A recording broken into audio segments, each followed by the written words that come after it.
The road to WrestleMania rolls on. Happy Monday once again, everybody. Hey, good news. The mute button is not on. Little shout out to those of you who were with us last night. If you know, you know. We are here for another Monday Night Raw review. Excuse me, I almost said Royal Rumble. Monday Night Raw review as we head even closer now to WrestleMania. There were two big confrontations on tap for tonight's Raw. Number one, Brock Lesnar responding to Obafemi, putting him down last week. And Punk and Roman would be at it again in the main event segment. And this one got a little bit more interesting. And I had said last week, and I had said tonight, that whatever they do between these two guys, there needs to be some physicality, some more physicality. We need some sort of a brawl of some kind. We kind of got that. We got some viciousness. Punk got beat down royally, but we didn't see a ton of blood spilled, despite him wearing a white hoodie, which I thought was a dead giveaway. And Punk, after getting speared and powerbombed through a table by Roman Reigns, he found the whole thing fucking hilarious. So we've got a lot of stuff with Jey Uso now and Jimmy Uso, and we're going to talk about the Roman and Punk stuff at the end here, but it looks like, kind of they're telling the story of both guys making the other prove them right. Roman, was saying that, Punk hears one little comment and then he snaps. Punk is insistent that Roman can't get anything done without his family. And so far, both guys are right. So tonight was a little bit more interesting with Jey popping off and Jimmy kind of being in the middle. And then the insane beatdown that Punk received at the hands of Roman Reigns that he simply laughed off. And I thought the segment was okay. It's just the stuff, how about him being old and whatnot, like that's, I kind of thought they would just drop that whole thing, but Punk wanted to address the old comments and then admitted he is old and explained why he's not ashamed to be old.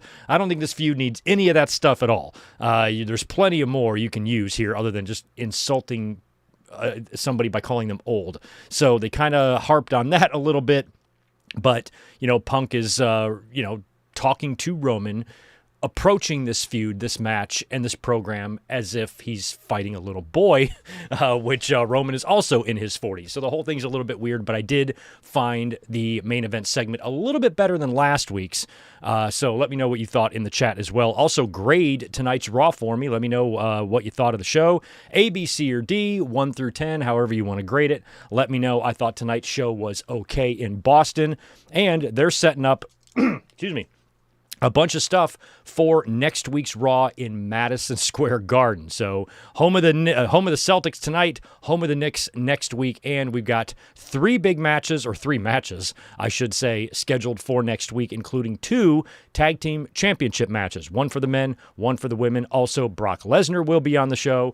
And looks like they're going to be setting up a pretty big MSG Raw for next week. That should be fun. So we will either be here to review that or even possibly do a watch-along of it. We'll see how anticipated the show is as we get through the week here heading into next week's Raw. But welcome to the Raw review tonight.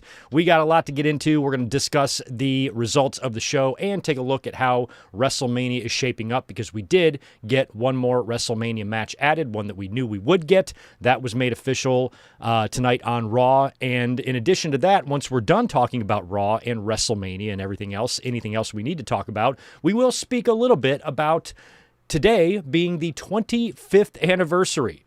25th anniversary of WWF buying WCW all the way back on March 23rd, 2001. This would have been on a Friday. And 3 days later on Monday Night Raw on March 26th was the big simulcast and the final Nitro. So I do want to give my thoughts on that later on because it's a big day. Quarter century ago, that went down. If you weren't there to live it and breathe it, it's really hard to explain how surreal it was. But we will spend a little bit of time on that later on, so stay tuned. In the meantime, do me a favor, smash that thumbs up button for me, say hello in the chat, and I'll say hello to you guys right now, and then we will jump into the Raw review, because I always do a pretty shit audience for the stream, but then the views kind of catch up the next day, because I know we have 45,000 YouTubers on the site right now reviewing Raw. So if you're here, thank you for being here. Let's see. We got Zane G, Melissa, Jim, Trey, Joel Drums, Ricky Zalvadar, Daniel Barry Sports, Ajax Johnson, Rodrigo, David Brown, Nick Musser, Jawan Hill. Did I get to you, Zalvadar? I think I got you. Anybody else that is here, thank you for being here. Happy Monday night to you. And we are getting closer now to WrestleMania, less than a month away. And we only have a few more Raws left. So the card is starting to shape up. And I got to say, as Discom Bob is the creative bit has been for this WrestleMania.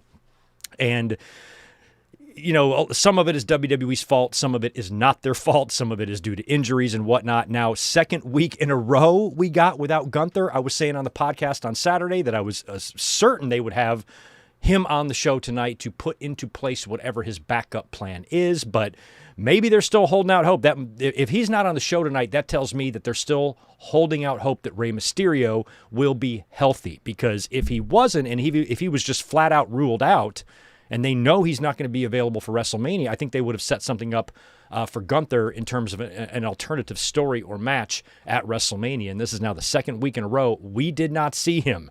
So I'm a little worried about that situation. I'm not too worried about Gunther missing WrestleMania. I'm just worried about whatever he does there is not going to be the original plan. And, it's kind of unfortunate for someone who has had the year that he's had with all the retirements and whatnot. So,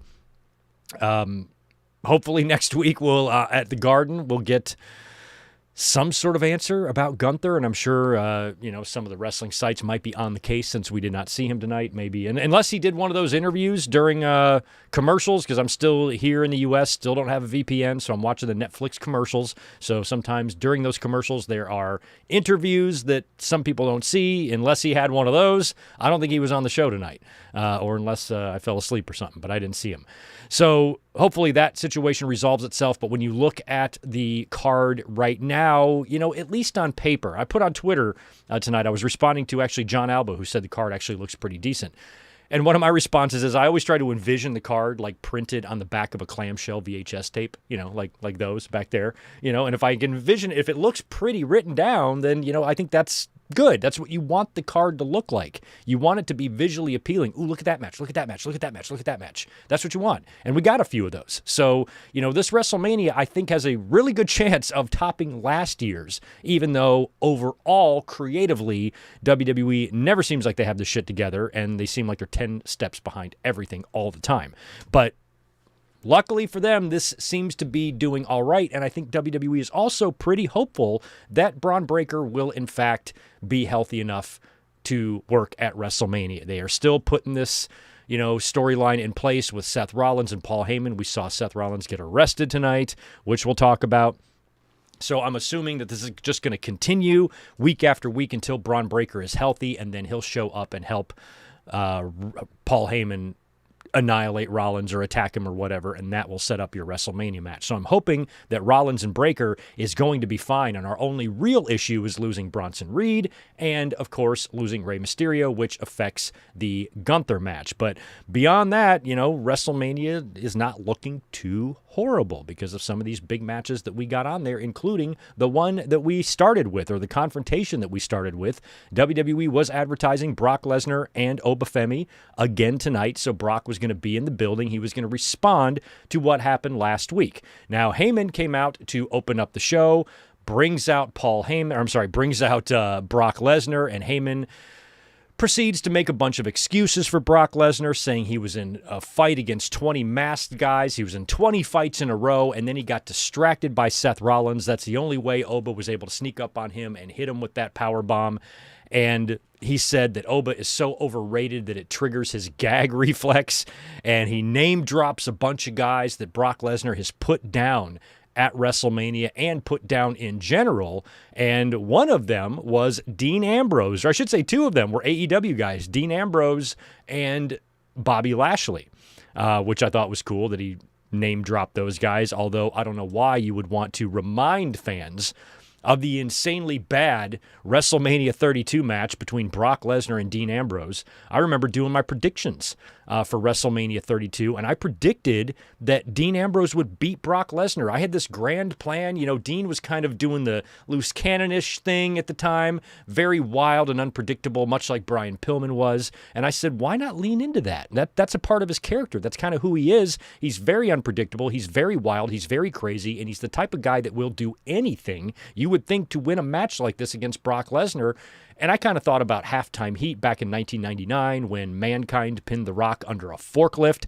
And I'm like, all you got to do is something like that. This could be a huge win for Dean Ambrose. Have these guys brawl all over the building and just come up with some creative thing. Dean's nuts, so put him behind the wheel of some sort of fucking machine, and then have him drive over Brock, pin him down to where he can't get it. It doesn't have to be a clean win.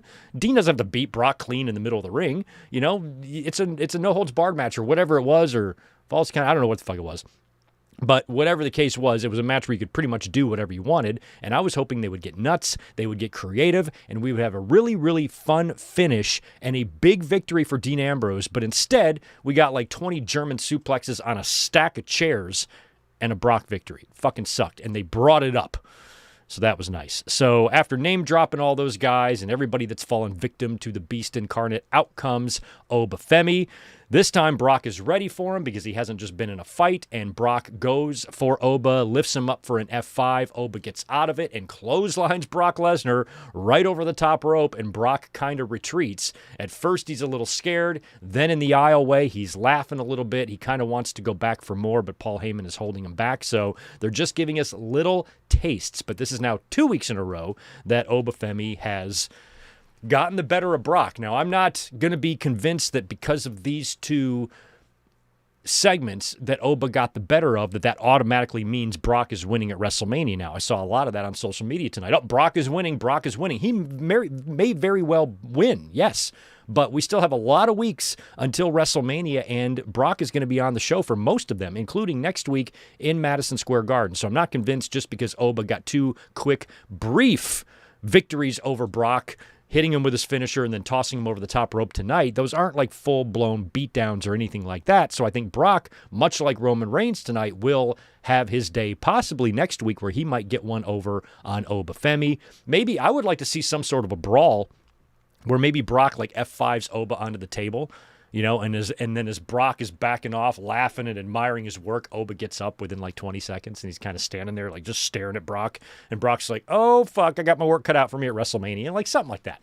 But I think next time they are in the ring together, which I think is going to be next week, it should be Brock maybe getting the better of that exchange, because if Oba just keeps beating Brock's ass every week, I feel like he's going to lose at WrestleMania. And I think most fans at this point still want Obafemi to beat Brock. I know that I do. So another big confrontation here between these two with Oba getting the better of it. We will see what happens next week in Madison Square Garden. But in terms of what we got here, we got about as much as we got last week. So you still don't really see or know exactly the type of in-ring chemistry these guys are going to have. But Brock really seems to be into working with this guy, just based on, his body language and everything that's happened in their two little confrontations here. It feels like Brock is down to do business here. So I'm hoping that this match is good. That one at 39 in LA with Omos was just like, what the fuck? So I don't want this to be that. I'm hoping it's much, much more than that. And like I said, I've been saying, there's no guarantee this is going to be a one-off either. So if this is going to be some sort of a multi-match program, if there's maybe two matches or maybe there's a blow-off, I would rather have Oba, and both guys need to secure victories over the other. I'd rather have Oba win at Mania and Brock win the blow-off. But you also have to factor in some of those reports we heard about Paul Heyman and Brock requesting to be kept strong until he retires, basically not wanting to take a loss. So I said when this match was first made, I think I said it last week, I said, be prepared for a possible Brock victory. You got to prepare your brain mentally for that at least being possible. That way you're not surprised or shocked or so angry you can't fucking see like so many fans are all the time. So just keep that in your head too. But based on the way everything's going so far, we can't really tell yet how the match is going to be at WrestleMania. I just hope it's not too basic, too boring. Obviously you don't want to go completely nuts in a match like that, but I just don't want it to be exhibition-y looking, if that makes any sense. It's WrestleMania. I want these guys to, really lay it all on the line and go hard out there. Curious which night that match lands on. I don't know if it would be one or if it'd be semi-main on night two. But with Brock, the way Brock is, I would not be surprised if it was night one, because Brock wants to get his match done, get the fuck out. Didn't he open? Why was that WrestleMania 39? I should know.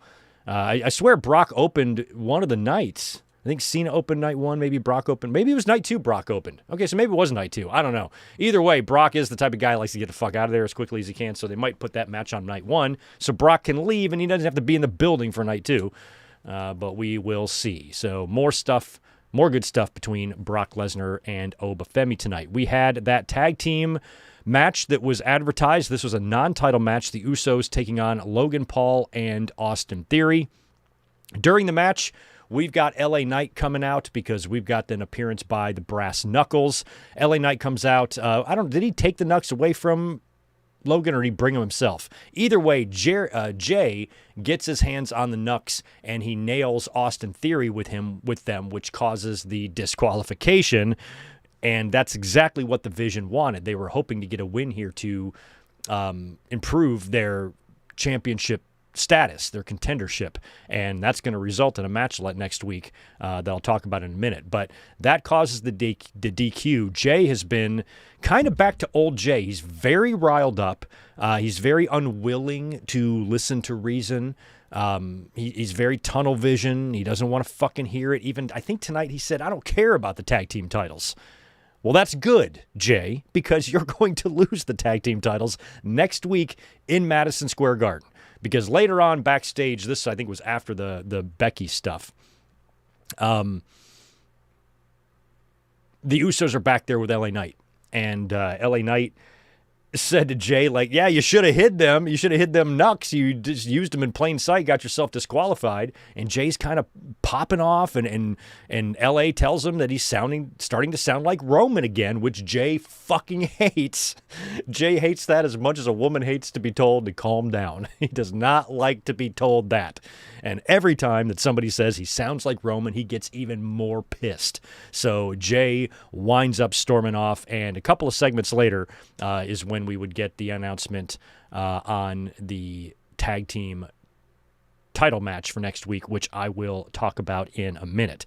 After Logan and Theory beat the Usos via DQ, we've got a Becky Lynch promo. She was advertised tonight, so she's out there to talk about AJ Lee, and of course she gets in the ring and she does her usual spiel and the Sports Illustrated and the Bleacher Report and blah, blah, blah, and how she hates AJ and she wants her title back. She loves that title. She made that title. Finally, AJ Lee comes out. Becky winds up retreating, running away through the crowd. AJ gets up on the table with a microphone and basically proposes their match at WrestleMania. She goes, if I got to beat you one more time in the grandest stage of them all, that's what I'm going to do. So that match is now official. We figured it would be AJ Lee versus Becky Lynch. The Intercontinental title will be on the line. I am a bit surprised a little bit because I thought they could go the way of a multi-woman match here, but I think they're going to do that for probably the men's IC, and they could even do it for the men or women's US over on SmackDown as well. So since Becky and AJ have got this issue that even all the way back in September at WrestlePalooza, we had a feeling could culminate at WrestleMania, that is actually what we're getting here. AJ will be defending the Intercontinental title against Becky Lynch at WrestleMania, and if Becky wins, she will be a 3-time Intercontinental champion? That is wild stuff, man. Right? Isn't it 3? It's 3, right? I don't know why I've forgotten who she beat the second time already, but I feel like it's the third time she'll win. So that match is now official, and I suppose so far the segments between these two have been kind of cringy. This one wasn't that bad. They were separated. Becky can be very strange sometimes in her mannerisms and her promo and, the way she kind of walks herself around in circles a lot. So the fact that AJ was on the table, Becky was out in the crowd, I think it made it a little bit better. But still, none of these segments between these two have been terribly good, but I think this one was better than some of the ones we've seen previously. So after that, we've got Javon Evans, who is still being recruited, apparently, by Kofi Kingston to join the New Day. He's taking on Grayson Waller, who desperately wants to be in the New Day, but they don't want him there. He's not in there yet. And this was a pretty fun little match here. I mean, obviously, you know who's going to win this. Javon, and he did. Amazing top rope Hurricane Rana that led right into the OJ Cutter for the win here. And every time I watch this kid, Javon Evans, I mean, I'm not a betting man, but I think if you went to Las Vegas and you put a couple of dollars down on this guy maybe possibly winning a championship or two, in his career, in the next 30 years before he retires, there's a really good chance he will win a title of some kind. I really think that. Nos Gregos over here. Yeah, kid's going to be something. That was just insane stuff. Grayson Waller's no slouch either, but man, he's just kind of cooled off. He's got himself in much better shape. I think hanging around with Theory kind of made him a little bit self-conscious because Grayson's a big guy, but he's like shredded now, and he wasn't shredded before. I think standing next to Theory motivated him to get his ass in shape. Guys do the same thing when they stand next to me. They have to like immediately run to the gym and just start working out. I understand. Me and Theory are pretty much have the same body. After that was the Paul Heyman and Seth Rollins segment. But prior to that segment, Heyman is backstage talking to Adam Pearce. And because of what happened with the Usos and Theory and Paul Heyman wants a tag team title match next week in Madison Square Garden, and he wants it to be a street fight. So that winds up getting made official later on, but Pearce says, I will take it under consideration, but in the meantime, you need to take your ass out to the ring right now to address Seth Rollins because you requested time to do that. So go. Basically sends him out to the ring. Heyman doesn't want to go, but Pearce is like, no, you requested time. We gave you time. It's your time. That time is now. Go out there. So Heyman does. He comes out to the ring and, basically acts like he's being forced out there contractually, and he's got no backup. Brock has already left the building, and I forgot what he said Logan and Theory were doing. I guess they were nursing their jacked jaws, and he's got nobody to back him up, so he basically wants Rollins to come out and put him out of his misery. He says, come do it, basically. So he's got a plan here because Heyman wouldn't just allow someone to come out and do that to him. By the way, the pink eye seems like it's cleared up on his face. So he's out there waiting for Rollins. We see a masked, hooded figure coming through the crowd, hops the barricade, climbs on the table to reveal that it is, in fact, Seth Rollins. And then he is met by cops, like 4 police officers, and Boston police officers, no less. Which, ew. Never heard anything good about a Boston police officer. So Seth is there being met by those guys to escort him out of the building. And when they are leading him out, Heyman starts talking about, that's right, you're going to get arrested, you're going to go to prison, and while you're in prison, your wife is going to leave you, and then he says that she is going to marry half of the locker room. I don't know how you do that. I'm pretty sure, I looked up the law, and of course they were in Boston, Massachusetts, so I looked up the Massachusetts law, and I Googled, hey man, can you be married to more than one person in Massachusetts? And it said, no, man, no. So I don't know how you can marry half the locker room, and I think it's weird that he went out of his way to slut shame Becky Lynch. He's going to marry half the locker room. That doesn't even make any fucking sense. And then he said that after Rollins gets arrested, goes to prison, Becky leaves him, marries half the locker room, then Child Protective Services is going to come to take his daughter away. And all this time, Rollins is kind of just laughing off everything he said, but then he said that he's going to adopt Rue. So he's going to adopt his daughter, and that was what made Seth Rollins snap. He then turned around. He made a beeline for the ring. He attacked Paul Heyman, and that, of course, got him actually arrested. They swarmed the ring. They handcuffed him. They hauled him away, and these segments are not getting any better. The last couple of ones were just goofy as all hell.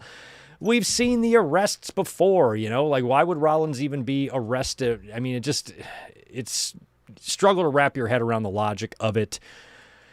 And Rollins thought the whole thing was funny, getting arrested and leaving and whatnot. So, I mean, it's just more build. It's more waiting for Breakker to come back. The more of this stuff I see, the more I'm convinced he's coming back, because otherwise, why would you be doing this?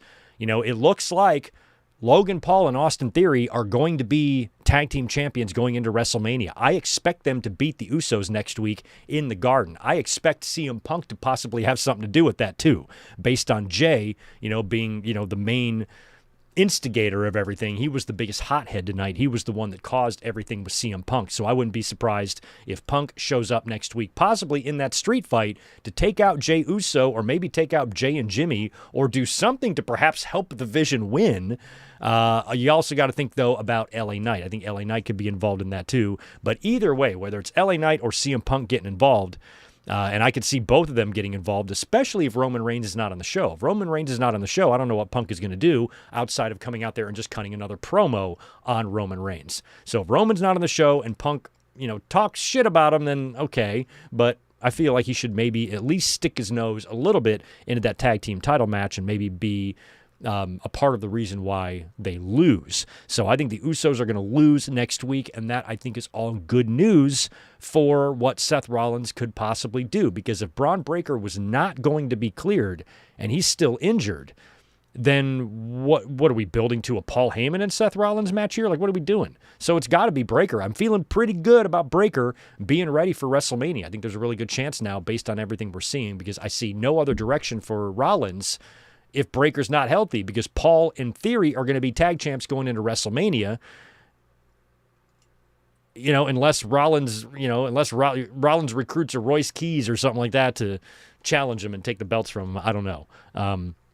But it feels like Breaker and Rollins is going to be the match we're going to get at WrestleMania, and I think that's good news.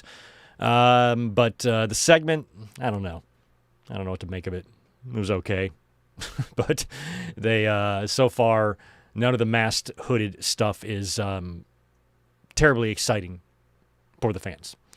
After that, it was Bayley and Lyra Valkyria. They were taking on the Kabukis tonight. They had gone and I think kind of requested this match from Adam Pearce last week, because they have now set their sights on the tag team titles, and it does look like they're going to do a multi-team thing. My God, that match on SmackDown, I still haven't stopped dry heaving from how bad that was, but at this point, it's looking like Nia and Lash, Alexa and Charlotte, the Bellas, and possibly Lyra and Bayley, since they got the win here over the Kabukis, and a pretty decent little tag team match. After the match, they both get on the mic, and they lay down a challenge next week in Madison Square Garden to the Irresistible Force. So it looks like, or it was made official later on, that it's going to be Lyra and Bayley versus Nia and Lash for the titles next week in Madison Square Garden. So I think we're going to see Alexa and Charlotte and or the Bellas interfere in this thing, make their presence known. We're not going to get a finish. It's probably going to be another disqualification, just like the match on SmackDown was. And if all teams are involved, maybe they won't be, though. It might have to be a Pierce and Aldis cooperative effort there, So maybe we get some sort of crazy schmoz on the match next week, and then you cut to the back, and Pierce is calling Aldis. What do you think we can do about this, man? I'll tell you what, you send your two teams and I got my two, right? I guess he's just got one over there, right? Oh, yeah, I guess so, yeah. It would be 2 SmackDown teams, 2 Raw teams. I think technically Bellas are Raw. Technically, I think. Irresistible Force is SmackDown, but they're champs, so they float. And Alexa and Charlotte are SmackDown. So it feels like it's 2 Raw teams versus 2 SmackDown teams. Those 4 women, or those 8 women and those 4 teams will be battling for the tag team titles. And I'm pretty sure the Bellas will fucking win those. But, just pin Alexa Bliss or Lyra or Charlotte. That's all I care about. Spare Lash and Nia and Bayley. But yeah, that's probably going to be the direction there. And I guess the Kabukis are going to be doing something with each other, because later on, I guess we'll just skip to that. I didn't even put up an image for that anyway, I don't think. Yeah, later on, after the match, Asuka, of course, is backstage with Kairi. She's pissed at Kairi for their loss again, and storms off. That's when Io Sky shows up to try to offer support to Kairi, but then Asuka screams at her and Kairi leaves. And then Raquel shows up to get in Io Sky's face, and they set up a match between the two of them next week in Madison Square Garden on Raw. So looks like the 4-way for the tag titles between those teams that I mentioned, Irresistible, Alexa and Charlotte, Bellas and Lyra and Bayley, they're going to be battling for the tags, and I assume it's going to be maybe Io versus Asuka versus Kairi in a triple threat. I guess that's what they're doing.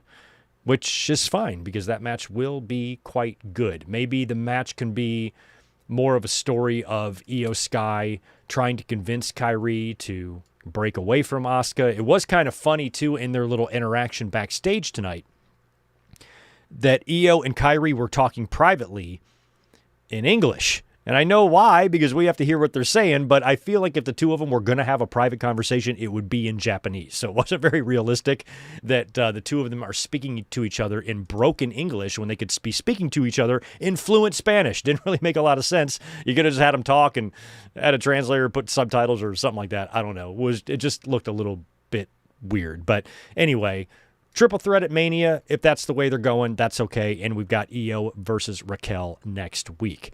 After the Bayley and Lyra match over the Kabukis, we cut backstage, and we've got, who we got back there? We've got Danhausen and IShow Speed and Adam Pearce. So Pearce is back there with IShow Speed. Danhausen then shows up.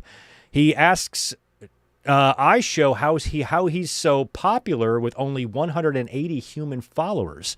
And IShow goes, it's 180 million. 180 million for real? I don't even know what the fuck he does. I've seen he was in the Rumble, and I've seen him appear on WWE TV. I've never seen a single stream or clip of this guy at all. Is it video games? What does he do? Anyway, he's got 180 human followers, according to Danhausen. And Danhausen once he finds out it's 180 million, he wants to team up with IShow Speed.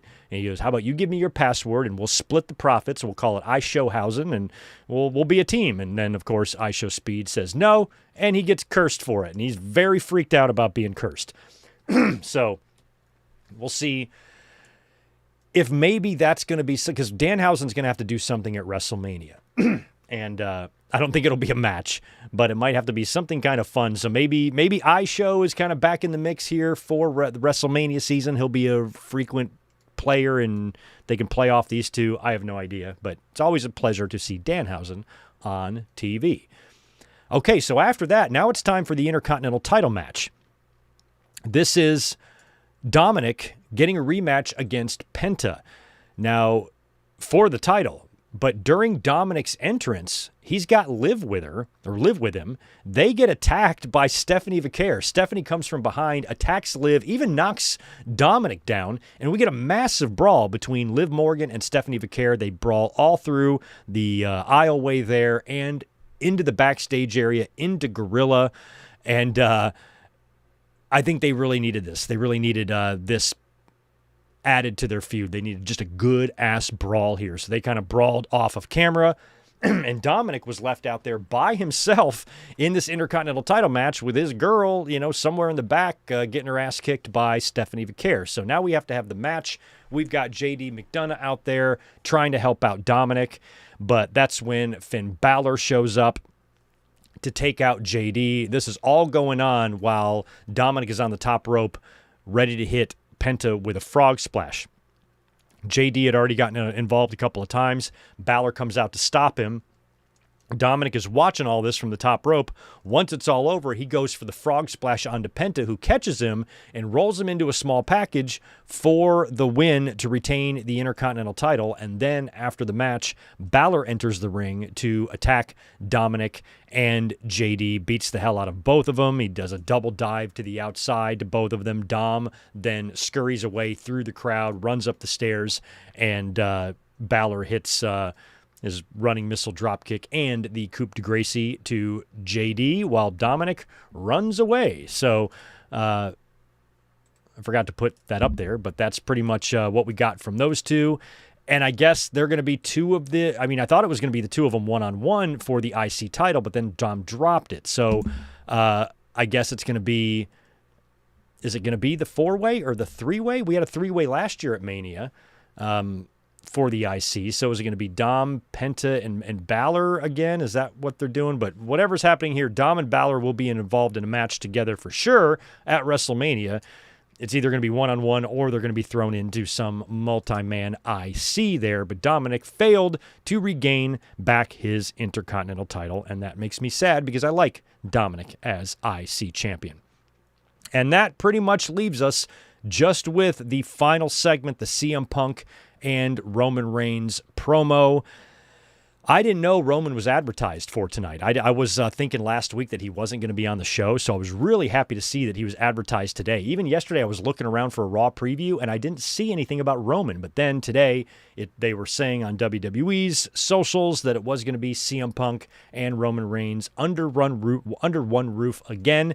That in addition to Brock and Oba being under one roof, so that's good. I'm glad that everybody was here for this. So Punk is about to come out for his promo. They show him walking through Gorilla. He is met there by Jimmy Uso, who tells Punk, who kind of warns him, says, hey, watch what you say out there because my brother is on the warpath. And Punk is literally like, I don't give a fuck at all if your brother's on the... Who gives a shit? Let him be on the warpath all he wants. What does that have to do with me? I'm going out there. But Jimmy tries to issue a warning to him. So Punk gets in the ring. He talks about last week. And he reiterates what he keeps saying over and over, and he says that not only Roman, but nobody else in that family, in that bloodline, can get it done on their own. They always need help to get their business taken care of. And then he addressed Roman Reigns, calling him old last week.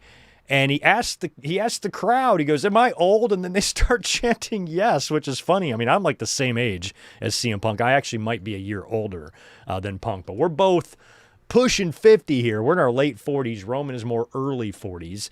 So they're both old, but Punk basically explains why being old isn't offensive to him, which I found uninteresting, but I did like how he was shouting out some of the great athletes. He said that he's the same age that Nolan Ryan was when he laid down that beatdown to Robin Ventura, which is still just a beautiful thing to see. I mean, Nolan Ryan was at the very tail end of his career. I think I either watched this game live or watched the highlights like 20 minutes after it happened, whatever this was. I have fond memories of it. And he's pitching to Robin Ventura, and I don't know if he pitched him inside or out, too inside or too outside or what, came too close to him, but Robin charges the mound, a man named Robin, by the way, charges the mound and proceeds to get his absolute ass kicked as Nolan Ryan just grabs him, pulls him in a headlock, and just peppers him.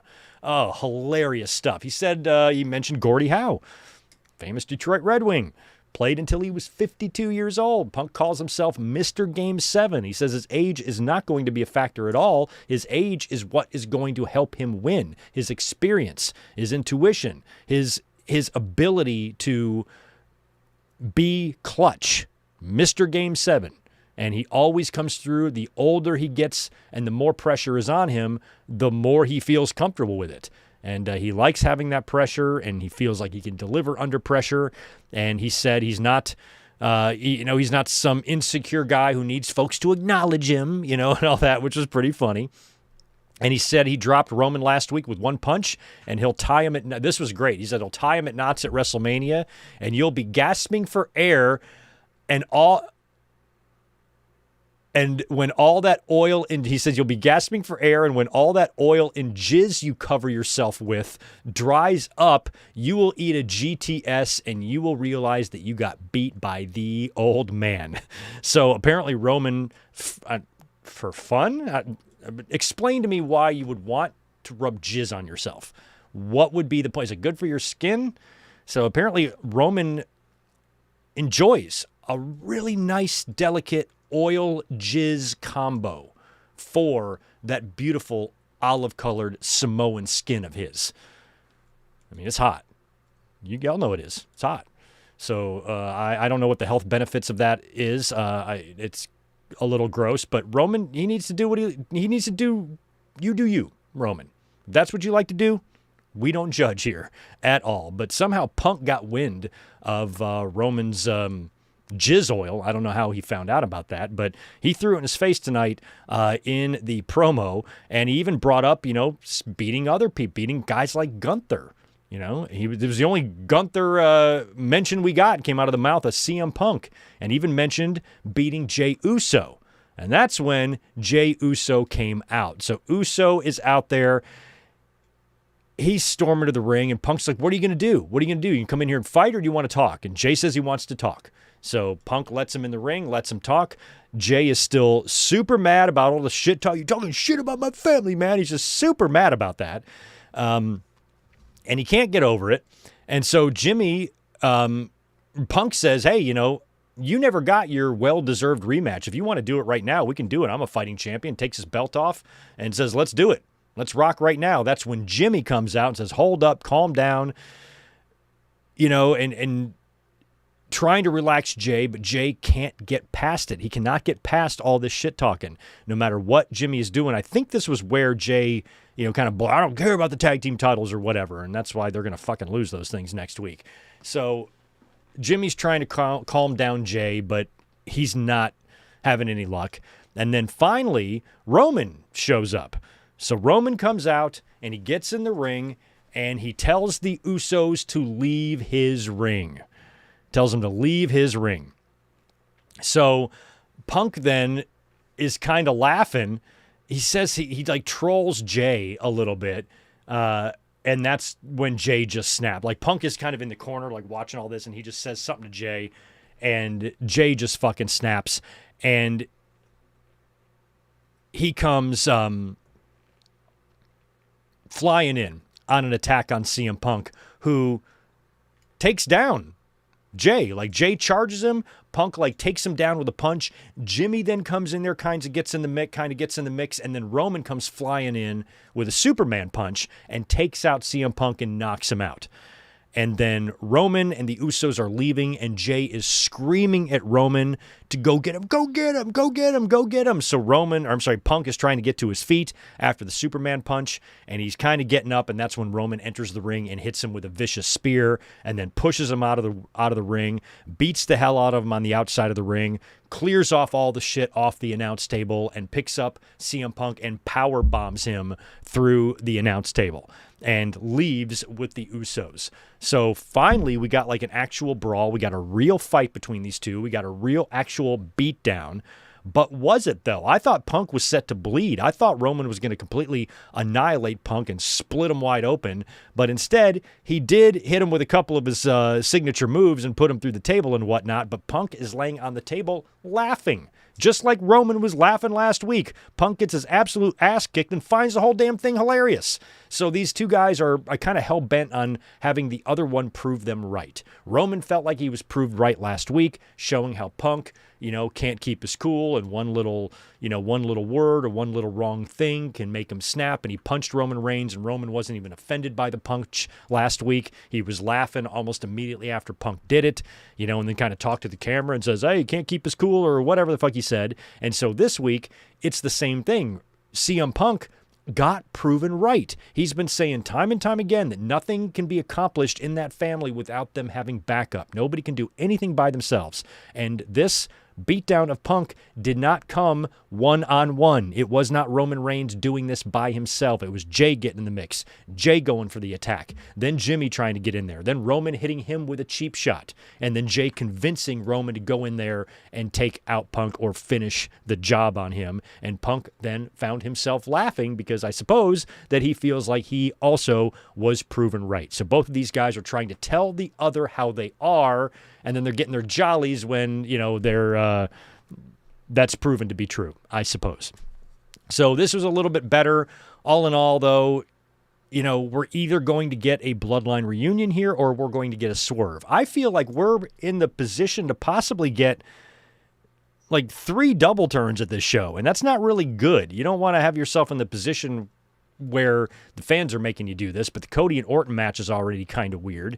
And whatever's going on here with the Usos, I don't know if it's going to be as simple as, the bloodline is just going to reform and help CM Punk win. Roman is still being shitty to the Usos. He told them to get out of his ring and whatnot. So Roman doesn't seem like he's really changing at all. So if the bloodline does reform at WrestleMania, or even prior to that, that means the Usos are going to have to go back to being in that abusive relationship again. It does not, Roman's a little better, but still the way he told them to get out of his ring, I'm like, bitch, they're the ones who are champions right now, not you. They have title belts, Roman. Where's your title belt? Where's your LeBaron, Freddie? I don't see 2 LeBarons. I just see 1 LeBaron. If you know, you know. So Roman is still rude as shit to them.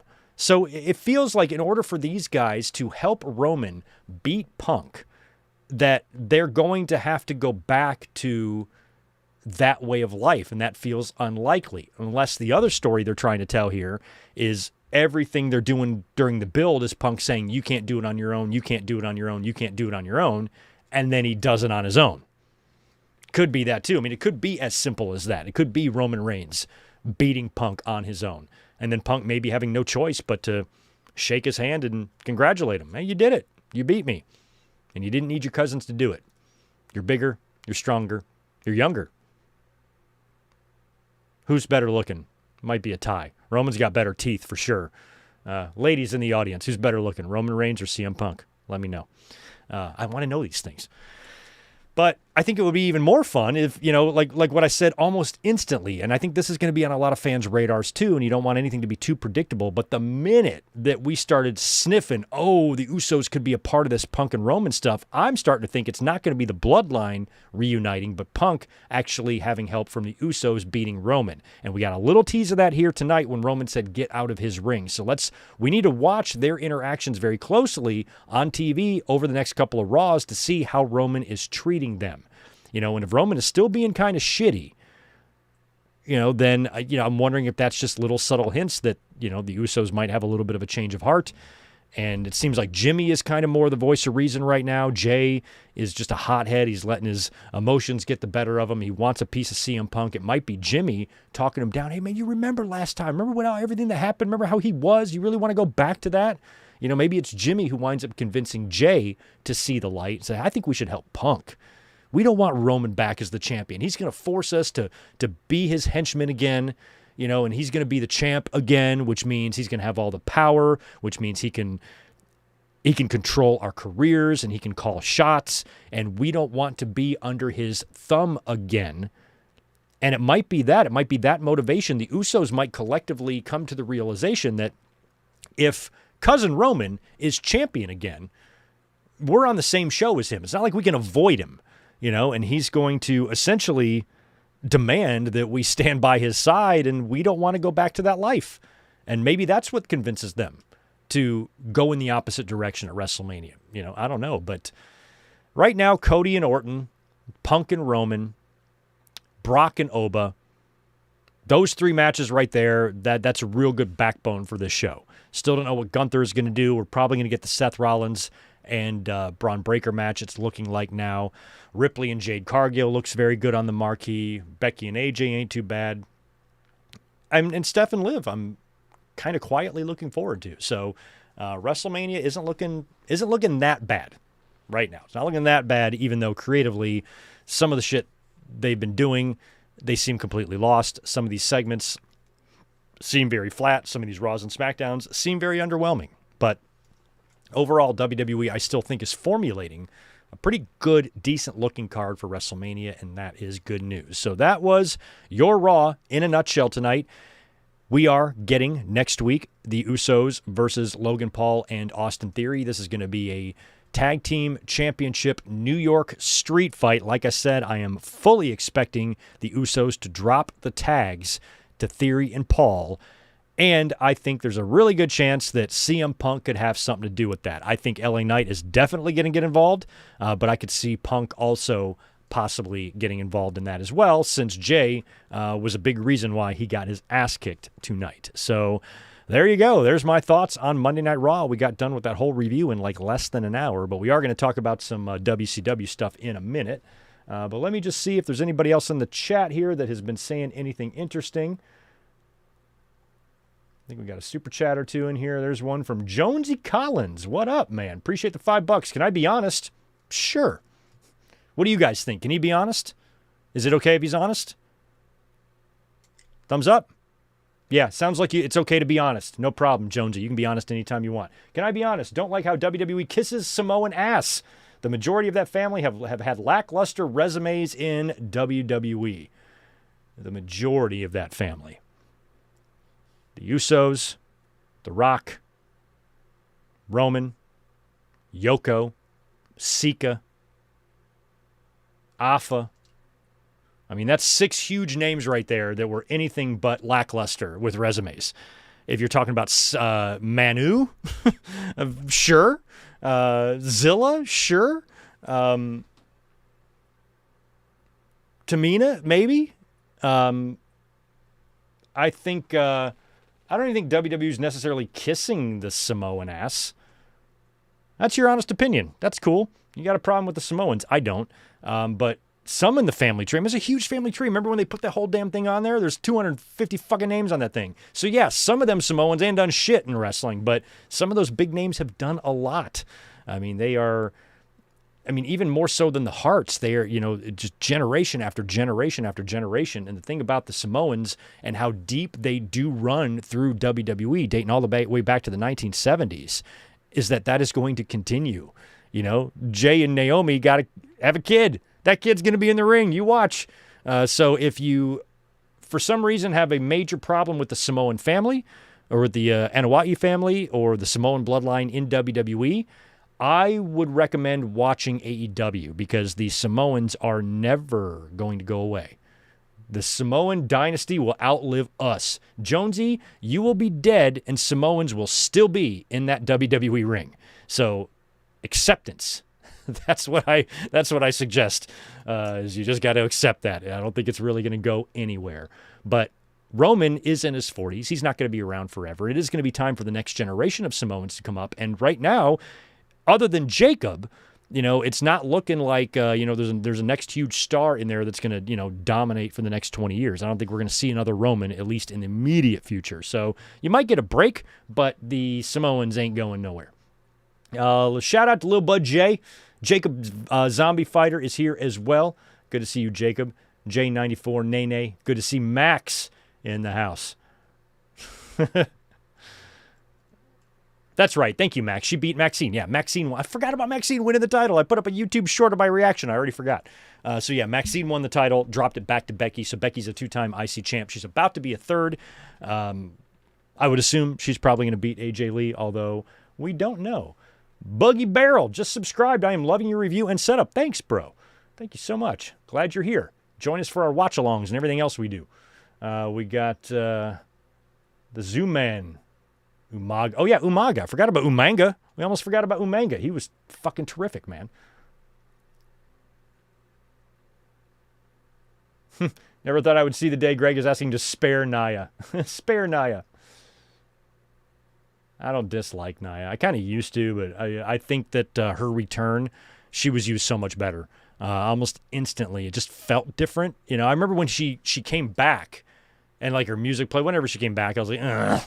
But it was like, that was instantly reversed. Like the first time she was like on TV and she was just back. It's hard to even describe, but Triple H just used her better. And I found a lot of what she was doing very, very inoffensive, where before is like, get her off my TV. And I had a complete 180 on her in her comeback. And I stand Nia a little bit, not going to lie. And I used to not. I used to do drugs. I still do, but I used to too. Max Pokebruh, thanks for the 2. Samoans have been around longer than the McMahons. Yeah, they have. Yeah, one thing I will agree with Real DJG. I was watching the show just kicking back tonight. It was a pretty easy watch. I didn't find myself being frustrated by a lot. I rolled a couple times. Thought the Seth Rollins shit was a little dumb and a couple things here or there. But overall, Raw can be really, really fucking abysmal sometimes. So, we got Roman and Punk, big match. We got Oba and Brock, big match. We got an IC title match set up. We got a big setup for next week's Madison Square Garden Raw. I'm trying to look at the positives here, Good match. Javon and Grayson, was fun. Bailey and Lyra, solid victory over the Kabukis. I can't shit on it, it wasn't the greatest Raw ever, not even fucking close. I wouldn't even put this in the top 300 Raws of all time or whatever, but it was still fine. It was fine, and everything we got was fine. So I wasn't coming out of this show thinking, oh, what a big fucking pile of shit. I have some complaints, just not a ton. So tonight's Raw, decent for me. I'll give it a B. I always grade the shows very high because I very rarely sit in my own home and make myself mad when I watch wrestling. So even if I'm watching a bad segment, I'm not usually getting all uppity about it. I'm like, it's just a bad segment. We'll have another one next week. Not a big deal. Shit never ends. You just come numb to it. So I usually am kinder, to WWE. I'm kinder to all shows. I kind of AEW shows and WWE ones too. I usually grade these things higher than anybody else does. So I guess I just enjoy kicking back and watching wrestling, and I don't take it that seriously, and I don't overanalyze everything anymore because there's no point. There's too many hours a week to do that. So I'm like, okay, the show didn't bore me to sleep, and the show didn't piss me off. To me, that's a win. That's a win. Good job, WWE. You didn't piss me off, and you didn't put me to sleep. That's the bar we've set now. But it's Mania season, and you can always have a hot Raw in any of those weeks. That's why I want to be up here every week for a review, because you never know when you're going to get some wild segment. Like back in the day, back in 2013, Triple H and Brock had that crazy brawl on Raw, and Brock got just completely covered in blood, and you weren't seeing blood at that time. I remember the next year, the contract signing with Undertaker, and he stabbed his hand with the pen and shit like that. The Bret Hart one where he put his broken foot on the desk and showed Vince that he wasn't really hurt. So, you can always have some fun Raw or some crazy shit go down. So I want to pay attention and make sure that we're here to talk about it in case it happens. But tonight was just an okay show. But another thing I want to address and talk about before we get out of here is that today, March 23rd, 2026, is the 25th anniversary of WWE, WWF, that is, purchasing WCW. This took place on a Friday.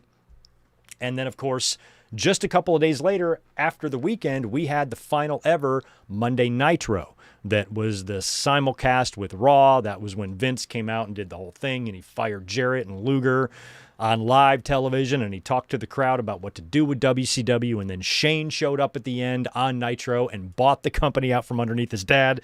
And that whole thing, the 25th anniversary of that, is coming up in 3 days. I did a 20th anniversary stream on the simulcast 5 years ago that I still remember. Remember last night we had mic problems. In that video, I had my mic turned to half volume and didn't know it. So it's very, very quiet. You got to turn your volume up, but you can hear it. Maybe I'll remaster it and re-upload it as a rewind video on the anniversary in a couple of days of that. But today was the anniversary, the 25th, the silver anniversary of WWE purchasing WCW. And 25 years, man.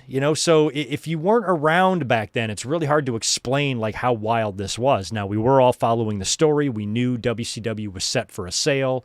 We knew that Eric Bischoff could possibly buy it. And we also knew that WWE could be a potential buyer as well. And back in those days, I was about 3 or 4 months away from relocating from one town in North Carolina to a better town in North Carolina. I was living a little bit inland a bit, and then I moved down to the beach. And where I was living at, it was still we didn't even have any decent cable or satellite providers. I didn't have high-speed internet in 2001. I just had my dial-up, so I was still relying mostly on wrestling news by calling all the hotlines. The New York-based free hotlines, there would be a bunch of them, and that's where I would always call and get my news. And I remember I would call it all the time. This one, I can't remember the name of the hotline. It was either wrestling, I forgot it was, a wrestling something. It wasn't Wrestling Hot Seat. That was a different one. I forgot what the name of this line was, but the fellow who hosted it was a guy, I think his name was Brett Schwann. I don't know what Brett Schwann is up to these days, but it was his hotline, and I called it that day, and I had been calling it every day during WrestleMania time. And what was funny about this particular hotline is this guy was very much marking out, as was I, for the announced and advertised Gimmick Battle Royal at WrestleMania 17. So every one of his news reports would open up every day with the newest names added to the Gimmick Battle Royal, your Sergeant Slaughters and your Gobbledygookers and your Brother Loves and all that. You would hear all these names, and that was the top story. Well, on this day, I call it up, and Homeboy spends 5 to 10 minutes discussing the new entrants in the Battle Royal and how excited he is for the Battle Royal. It was a complete troll job. Talks about all this shit. I'm like, okay. And then finally, at the very end of it, he goes, oh yeah, in other news, World Wrestling Federation purchases World Championship Wrestling. Have a nice day, and kills the hotline. And that was it. So he talked all about the Gimmick Battle Royal and then just threw that little shit in there at the end. So, of course, then I spring to my computer, and I load up my dial-up internet, and 45 minutes later, when the page loads, I see that on WWF's website and WCW's that there is the announcement of WWF purchasing the company. And That was wild. They got it for a steal. They got it for $2.5 million. They purchased all of the rings and the bullshit and the tape library, but they had no TV deal for Nitro, and Nitro then ended a couple of days later when they did the big simulcast, and then Nitro shut down. And they were supposed to continue on. WWE was going to give Monday nights to Nitro. And they had that Raw. They had that Raw that was in Tacoma, Washington. And it was Buff Bagwell versus Booker T. And that match got over like a fart in church. The crowd did not care. And apparently on that one match alone, that was enough to make Vince McMahon change his mind. And there was going to be no more WCW. They were not going to give them Monday nights. I thought that would have been crazy anyway, because we were hearing stories about how WCW is going to live on. They created a new logo. Shane McMahon kept saying they're going to be coming back. They're coming to TV. So I think the angle was supposed to be when Vince did that thing on TV with Tori Wilson backstage when she was in that blue bikini. You know, Linda was supposed to see that, file for divorce. She was going to get Monday Night Raw and give it to Shane McMahon for Nitro, and then Vince was going to take SmackDown, something like that. And I'm actually glad that didn't happen, because as we saw with the Invasion, none of the WCW wrestlers wanted to come over because they wanted to sit out on their contracts. So you would have had a terrible show on Monday nights. You know, that show with The Rock and Stone Cold Steve Austin and all these crazy characters, and Kurt Angle and Taker and Kane and Triple H and everybody. Well, not Triple H, he was hurt. Then it would be Sean Stasiak and Mark Jindrak and the Filthy Animals. That's what's going to be on Raw now. You know, I found that hard to believe. But apparently that was the plan. So WCW was supposed to live on under the WWE umbrella, but because of circumstances, it did not. And it was a sad day, you know, knowing that marked the end of WCW. There was part of me at the time, because I was, you know, I wouldn't say I was tribal, because I did watch and order WCW pay-per-views. I enjoyed some of the things they did.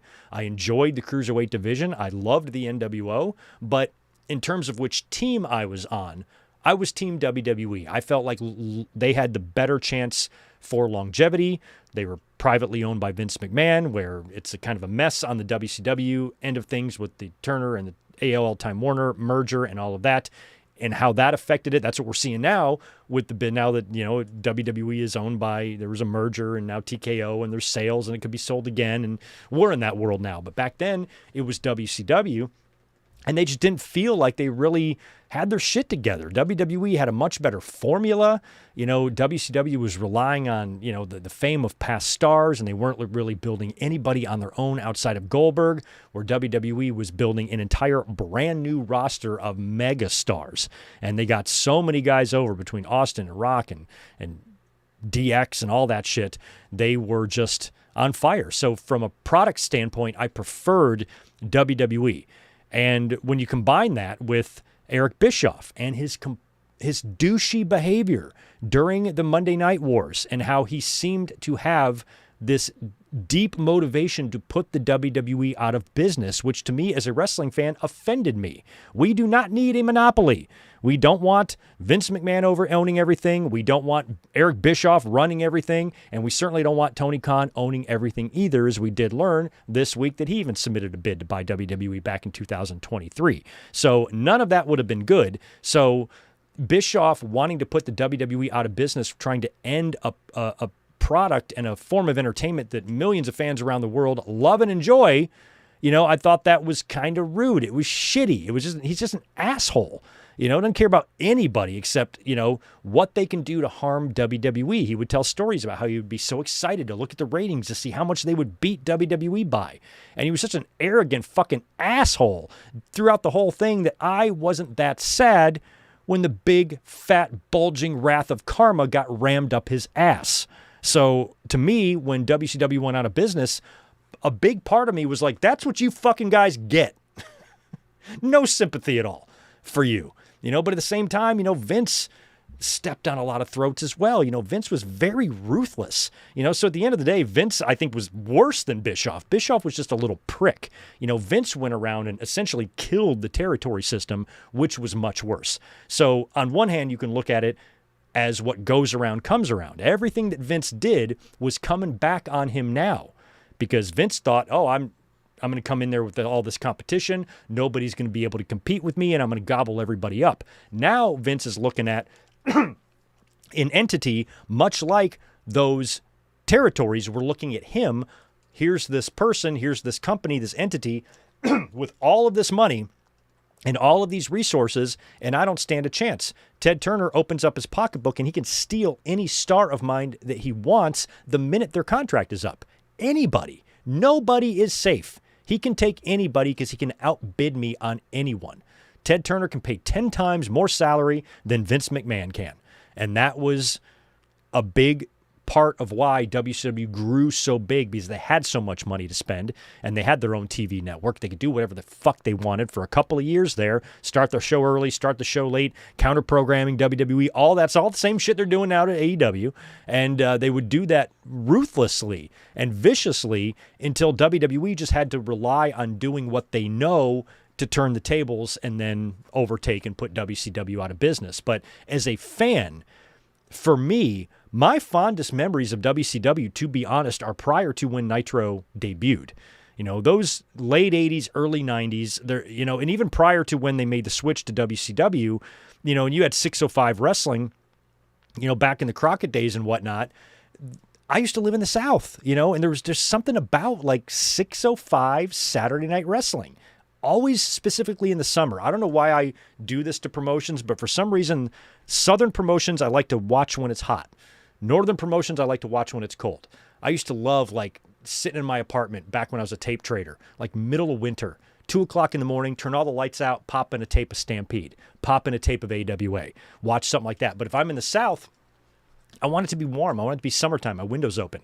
And I can always like envision, sitting in the house I grew up in, or one of the houses I grew up in North Carolina. We had one of them TVs that, that was in the wooden box thing. It sat on the floor. You put your VCR, your cable box, your Nintendo, everything on top of it. And sitting on the floor, on a hot summer night in July or August when I'm in middle school or something, just sitting on the floor in my bathing suit because I probably just came back from the pool. I got my shirt off. I don't know, I'm eating some chips and drinking a fucking Capri Sun or something. My dad is out on the patio or the deck, grilling chicken on the barbecue. The windows are open. I can smell the chicken. I can smell the air, and I'm watching Bobby Eaton going fucking nuts on WCW Saturday night.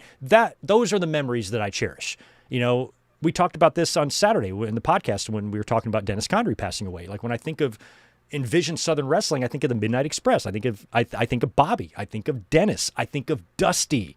A little bit of Flair too, but mostly like guys like that. And your Magnum TAs and your Horsemans and your Stings and your Flairs and your Nikitas and your Pillmans and your Lugers and your Wyndhams and your Simmons and your Vaders and your Cactuses. I mean, WCW was so fun to watch. It was such a great little alternative to WWE. I always very much enjoyed turning on the show and just kind of casually watching it. I was more dialed in to WWE, but I loved still casually watching WCW. I wouldn't plan my day around watching it. I mean, I was a kid and I did a lot of fun shit on Saturday night sometimes, but if I was ever home at 6:05, I would love to turn on the show. I always would. And there's just something about that I'll always hold dear. And I miss WCW. Like when we do watch-alongs and stuff and we do some WCW shows, and I constantly think the same thing every time. I say that I really kind of took them for granted. Because they were a really fun promotion. They were a promotion that very rarely had its shit together. They had a revolving door of bookers and people in charge, and that was because there wasn't a Vince McMahon owning it. So that there was always an extreme sort of disorganization in WCW. You would hear that, even in later years in WWE when WCW guys would come over and they would see how, structured and everything is backstage in WWE. And it was just a fucking discombobulated mess in WCW. I think WWE isn't like that anymore. I think they're the discombobulated mess now. WWE, they're now guilty of some of the same things that they used to troll WCW for. We used to hear about, especially after the buyout and WWE was making all those DVDs and documentaries about the wars and whatnot, and people would always talk about, how the show would be starting and you didn't know what you were doing. The show with Nitro starting, the pyro's going off. I have a match tonight. I don't know when or against who. And the show is already starting. That's what happened. That's what happens now. Or it did before Vince McMahon got caught with his disgusting, wrinkly fucking dick in the cookie jar. He was rewriting and tearing up scripts every damn day. And you thought you were doing something and you weren't, and it was just a mess. And I used to laugh. We would hear about all these stories about Vince McMahon tearing up scripts. I'm like, this is the same type of shit that they used to make fun of WCW for, about not having their shit together. Now you guys don't have your shit together. You're doing the same thing they did. I'm no Bischoff fan, but you're doing the same thing Bischoff did. And I don't know, it's kind of the pot calling the kettle black a lot, with that type of stuff. But overall, it's a shame that the buyout happened. It's a shame that WWE ran away with it so hard. If the competition would have stayed a little bit more even, we could have had WCW Nitro for a lot more years. They could essentially still be here now. We had like a 19-year break, 18-year break, and then AEW came around. But almost 20 years we had to live with that monopoly. We never want to go back to that again. We want a healthy pro wrestling scene here in North America. And we haven't had that. We went 2001 through 2019 without having that. So now we essentially have ourselves another WCW that, again, as somebody who lived through competition, lived through the Monday Night Wars, not as a kid, as an adult. I wasn't in school. I wasn't going to high school when DX was around. I was 25. So I lived through all of this stuff. And let me tell you, from experience, you do not want a monopoly. We got entire sea of little jackoffs all over social media that actively root and cheer for the demise of AEW. As if they go out of business, they win. They think they win something. What are you going to win? A 5-cent raise at your fucking 7-Eleven job? Like, what are you winning here? Like, what do you think you're winning? Why would you win? Why would that be a win? That would be a loss for you and for every other wrestling fan in the world if that was to be reality. And we see that from WWE. They are trying to actively stunt the growth of AEW with the counter-programming shit. And it's really hard not to take offense to that, because I took offense to it when WCW was doing it. I did not like hearing Bischoff being like, I want to put them out of business. You want to put them out of... You have people working in that company for 25 years. You want to end their family's livelihood over a personal grudge over wrestling? There shouldn't be... You can both exist. You don't have the one NBA team trying to put the other NBA teams out of business. There's plenty of room for everybody. And the more wrestling you have, the more opportunities wrestlers have to become stars. Where if there's just one company and one spot at the top and you've got 20,000 professional wrestlers in the world, it's impossible to really succeed. So I think having WWE and WCW is good. Having WWE and AEW is good. The more promotions that are finding success, the better. Right now, we currently have TNA as well, who are doing shit numbers, but at least they're on TV. They didn't have a TV deal there for the longest time, and they're still surviving. New Japan's still doing their thing. Ring of Honor is still a thing, sort of. And things are not so bad. So, I really hope that we don't ever have another story like this, where Tony Khan purchases WWE from Endeavor, or Endeavor purchases AEW from Tony Khan. We don't want that. It's the last thing we want. And if you are a fan that wants that, you are a fool. And you're a child. Because there's no way any rational fucking adult like me would want that. Unless you're fucking Vince Russo or one of these other fucking wackos that, try to make a living off hate. But in terms of just a straight up regular ass wrestling fan who likes wrestling, who likes watching wrestling and doesn't fucking care whose goddamn initials are on the turnbuckle pads and isn't all wrapped up in idiotic tribalism, we don't ever want to see a story like this again. We don't want one of these two companies buying the other one. We don't need that. We don't want that. And it was a miserable 18 years when we had that. But this is a big day. 25 years ago, I cannot believe it's been that long. It's been a long time. 25 years. Holy shit. And I remember it well. I remember it so well. Just a couple months later after that, I relocated from the town that was not so great down to the beach, down in Wilmington. Oh, my God, I had so much fun. I watched the whole invasion angle down there. And that was right when 9/11 happened and stuff. And I remember making the trip right after King of the Ring. right? King of the Ring, when Booker T showed up and attacked Austin, it was like the next week or the next day or something, I packed up my U-Haul with everything and attached a trailer to it with my car on the trailer, and I drove 2.5 hours to the coast. It's been next to water ever since. So a lot of memories of that time period of 2001. Big news year, WWE purchasing WCW. A couple months later, of course, we have the 9/11 tragedy. 2001 was a wild year, man. Wild year. And what was craziest about that, too, is that it was happening during the same week as one of the most anticipated WrestleManias in history. WrestleMania 17, this huge fucking show that's literally days away. And then on the go-home Raw, we do the simulcast. Like, the purchase couldn't happen in May or July or November. It happens WrestleMania 17 week.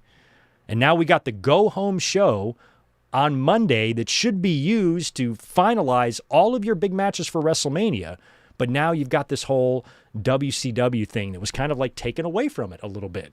And the simulcast was so bizarre, so eerie to see Shane McMahon on Nitro with the Shane McMahon graphic. Like, just, if you weren't there, it's hard to put this shit into words. I mean, I know I just did, but if you weren't there to live it and breathe it, man, I don't know if anybody today can really, truly grasp the magnitude of this. And that's why when I see all these little tribal fucks and these anti-AEW kids and stuff, I'm like, they don't have the first clue about any of this shit that we live through, you know, and the competition and what happens to the industry when competition is killed.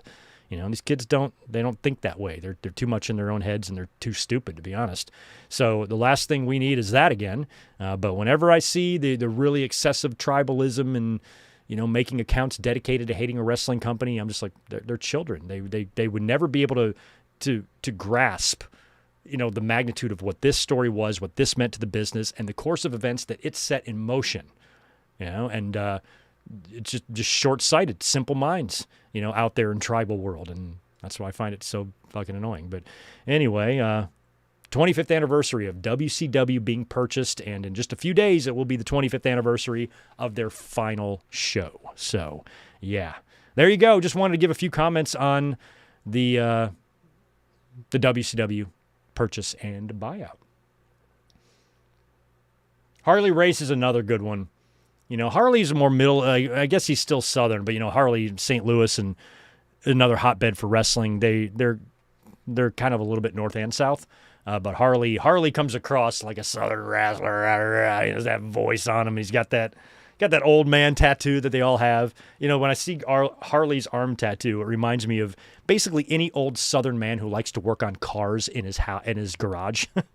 You find some old Southern guy with a garage in the back of his house, and he walks out there and works on like 2 trucks at a time. He's got a tattoo just like Harley Race on his arm, 100 out of 100 times. Harley was the best. Yeah, it's too bad ECW wasn't on network or cable TV in the 90s. I mean, they were when they got the TNN deal, but they were on New York a lot. I was tape trading for some of their shows that was airing at, like 3 a.m. or something like that in New York City on one of the local channels there. Your earliest memories involved watching NWA, WCW? Yeah, Main Event. Main Event was another one. Main Event and WCW Pro. I loved watching WCW Saturday Night. Memories, man.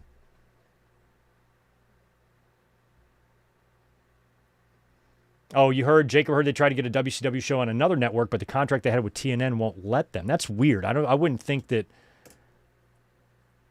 there's something in the contract that says that we can't have another. Well, like, what about SmackDown? SmackDown was on another network. Why wouldn't WCW be able to be? Like, if they kept Raw, like, all TNN's concern should be is Raw. What WWE does with another show, I find that hard to believe that there would be some sort of cock block that in their contract that they can't do another show. Like, we can't take WCW and have a show on Tuesday and put it on another network. We can't negotiate that. Sure, they can. I would hope. Shit was different back then, though.